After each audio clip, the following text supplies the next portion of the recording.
millions of people from prisons all over the world, not just from South America, Venezuela, all over the world, from the Congo in Africa.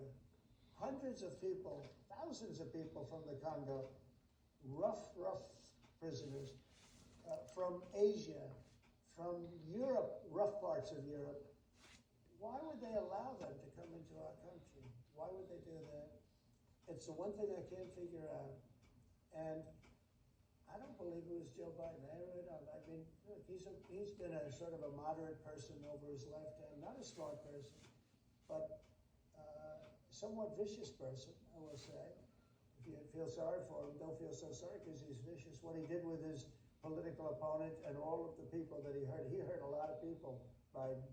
And so I really don't feel sorry for him, but he wasn't a person that would allow murderers to come into our country. He wasn't a person that was in favor of transgender for anybody that wanted it, take kids out of families, et cetera, et cetera.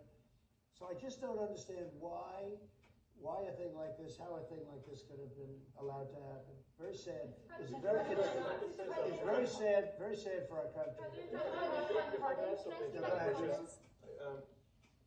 I think the fundamental moral flaw of the left is empathy for the criminals and not empathy for the victims.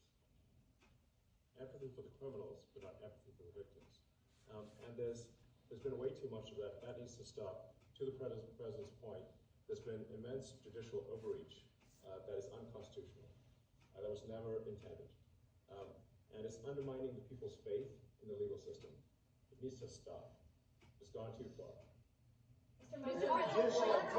Just today, we had, just a couple of hours ago, we had a great decision from the Supreme Court, thank goodness, that was very important. We had two important decisions yesterday on the tariffs, because again, we have to be able to fight a fair fight with other countries. Howard, would you say we have to be able to use tariffs to fight people that use tariffs on us? I mean, if we didn't have that power of tariffs, we would economically be destroyed as a country, because they will destroy us. Other countries will destroy us with unchecked tariffs. We can check them when we have the use. They tried to take that power away from us. And if you take that power away, we're not going to have a country. We won't have an economically viable country.